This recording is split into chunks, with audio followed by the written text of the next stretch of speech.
Hello friends, welcome back to Calibre English. இந்த வீடியோவில் நம்மளுடைய சப்ஸ்கிரைபர்ஸ் மற்றும் வியூவர்ஸ்லாம் சில வாக்கியங்களை கொடுத்து அதை இங்கிலீஷில் டிரான்ஸ்லேட் பண்ண சொல்லியிருக்காங்க இல்லையா? ஸோ அதுக்கான ஆன்சர் தான் இந்த வீடியோ. ஸோ வித்தவுட் ஃபர்தர் அடு லெட்ஸ் கெட் ஸ்டார்டட். முதல்ல பிரியா சிங்காரு அப்படின்றவங்க கேட்டிருக்காங்க, பாசி பிடிச்சிருக்கு அப்படின்றதுக்கு இங்கிலீஷில் என்ன அப்படின்னு கேட்டிருக்காங்க.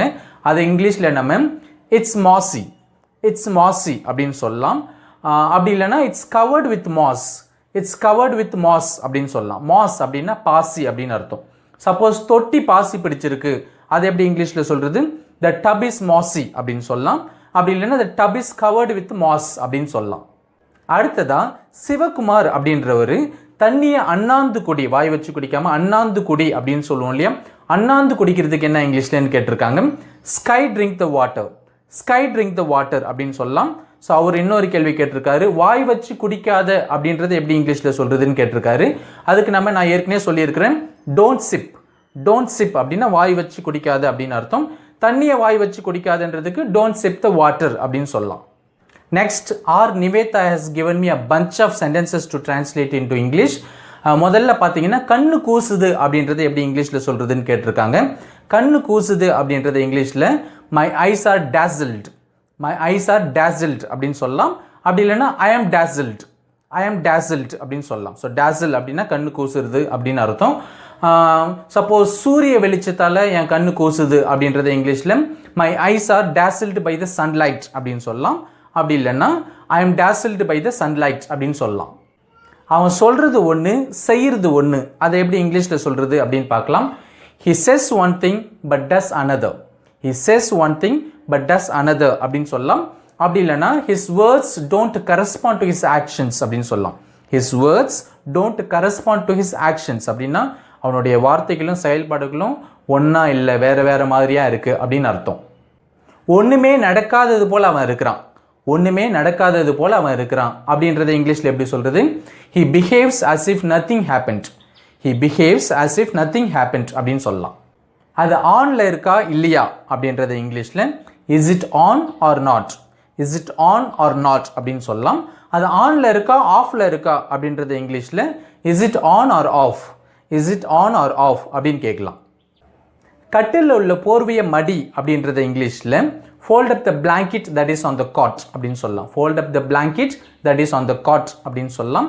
பெட்ஷீட்டை கட்டிலில் விரிச்சி போடு அப்படின்றத இங்கிலீஷில் spread the bedsheet on the mattress. Suppose அது மெத்தையா இருந்துச்சுன்னா on the mattress அப்படின்னு போட்டுக்கலாம். அப்படி இல்லைன்னா spread the bedsheet on the bed அப்படின்னு கூட சொல்லலாம். அடுத்ததா, ஒருத்தவங்களை ஏளனமாக பார்க்குறதுக்கு எப்படி இங்கிலீஷில் சொல்கிறது அப்படின்னு நிவேதா கேட்டிருக்காங்க. ஸோ அதுக்கான ஃப்ரேசல் வேர்ப் நான் ஏற்கனவே உங்களுக்கு சொல்லி கொடுத்துருக்கிறேன். To look down on someone அப்படின்னா ஒருத்தவங்களை ஏளனமாக பார்க்குறது அப்படின்னு அர்த்தம்.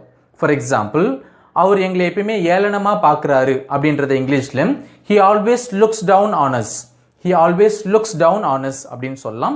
எங்களை ஏளனமாக பார்க்காதீங்க அப்படின்றத இங்கிலீஷில் don't look down on us அப்படின்னு சொல்லலாம்.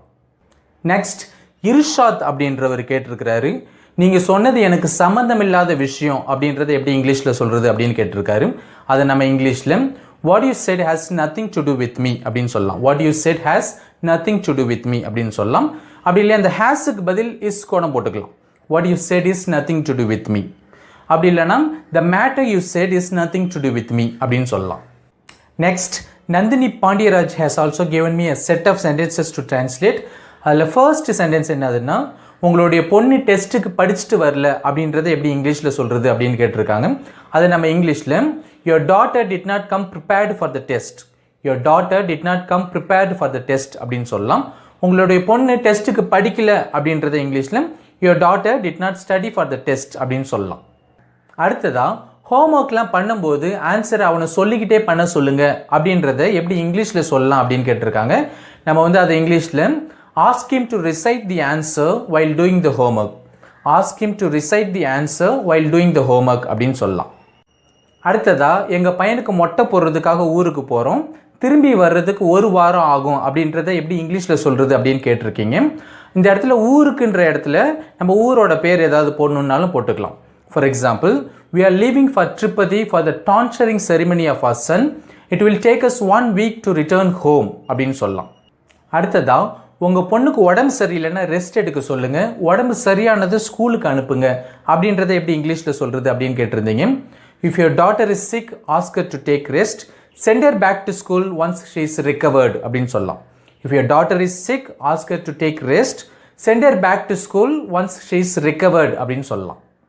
அடுத்ததாக முகமது மிஃப்ராஸ் அப்படின்றவர் மெழுகுவத்தியை ஏற்றுறதுக்கு, கொசுவத்தியை பற்ற வைக்கிறதுக்கு அல்லது சிகரெட் எல்லாம் பற்ற வைக்கிறதுக்கு என்ன வேர்பு யூஸ் பண்ணணும் அப்படின்னு கேட்டிருக்காரு. நம்ம இது எல்லாத்துக்குமே லைட்ன்ற வேர்பு நம்ம யூஸ் பண்ணலாம். லைட்னா ஏற்று, ஒளியேற்று அல்லது பற்றவை, இந்த மீனிங்லெல்லாம் வரும். ஃபார் எக்ஸாம்பிள், மெழுகுவத்தியை ஏற்று அப்படின்றதுக்கு இங்கிலீஷில் light the candle, light the candle அப்படின்னு சொல்லலாம். கொசுவத்தியை பற்றவை அப்படின்றத இங்கிலீஷில் லைட் த மஸ்கிட்டோ காயில், லைட் த மஸ்கிட்டோ காயில் அப்படின்னு சொல்லலாம். அதே போல் சிகரெட்டை பற்றவை அப்படின்றத இங்கிலீஷில் லைட் த சிகரெட் அப்படின்னு சொல்லலாம். அடுத்ததாக கவிதான்றவங்க கேட்டிருக்காங்க, நீங்கள் மனசு வச்சா முடியும், நீங்கள் மனசு வச்சா முடியும் அப்படின்றத எப்படி இங்கிலீஷில் சொல்கிறது அப்படின்னு கேட்டிருக்காங்க. இதை வந்து இங்கிலீஷில் if you will it's possible, if you will it's possible அப்படின்னு சொல்லலாம். இந்த இடத்துல வில்ன்றது மாடல் வேர்பு கிடையாது, மெயின் வேர்ப். இதுக்கு மீனிங் விருப்பப்படுறது, ஆசைப்படுறது அல்லது மனசு வைக்கிறது அப்படின்னு அர்த்தம். இதே இன்னொரு விதமாக if you will you can அப்படின்னு சொல்லலாம். அதாவது நீங்கள் மனசு வச்சா உங்களால் முடியும் அப்படின்னு அர்த்தம்.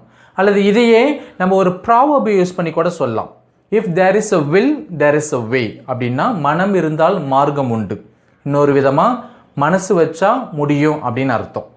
அடுத்தது டி சுருதின்றவங்க கேட்டிருக்காங்க, நான் சும்மா தான் கேட்டேன், நான் சும்மா தான் கேட்டேன் அப்படின்றத எப்படி இங்கிலீஷில் சொல்கிறது அப்படின்னு கேட்டிருக்காங்க. ரொம்ப சிம்பிள், ஐ சிம்ப்ளி ஆஸ்ட், ஐ சிம்ப்ளி ஆஸ்ட் அப்படின்னு சொல்லலாம். நெக்ஸ்ட் வினய வினய அப்படின்றவர் ஒருத்தர் கேட்டிருக்கிறாரு, தோசையை திருப்பி போடு அப்படின்றத எப்படி இங்கிலீஷில் சொல்கிறது அப்படின்னு கேட்டிருக்காரு. ஃப்ளிப் த தோசா, ஃப்ளிப் த தோசா அப்படின்னு சொல்லலாம். லாஸ்ட் பட் ஒன் செல்வி ரேவதின்றவங்க கேட்டிருக்காங்க, நீ தான் என்னோட உயிர் அப்படின்றத எப்படி இங்கிலீஷில் சொல்கிறது அப்படின்னு கேட்டிருக்காங்க. உயிர்னா லைஃப் அப்படின்னு அர்த்தம். அப்படின்னா you are my life, you are my life அப்படின்னு சொல்லலாம். நீ தான் எனக்கு எல்லாமே அப்படின்னு சொல்லுவோம் இல்லையா, அதை இங்கிலீஷில் நம்ம you are my every thing, you are my every thing அப்படின்னு சொல்லலாம். லாஸ்ட் ஒன் சங்கீதான்றவங்க கேட்டிருக்காங்க, ஒருவேளை உணவுக்காக கடுமையாக உழைக்கிறேன் அப்படின்றத எப்படி இங்கிலீஷில் சொல்கிறது அப்படின்னு கேட்டிருக்காங்க. இதை இங்கிலீஷில் நம்ம I toil just for a single meal a day, I toil just for a single meal a day அப்படின்னு சொல்லலாம். இந்த இடத்துல டாயில்ன்றதுக்கு மீனிங் என்னென்னா ரொம்ப கஷ்டப்பட்டு உழைக்கிறது அப்படின்னு அர்த்தம்.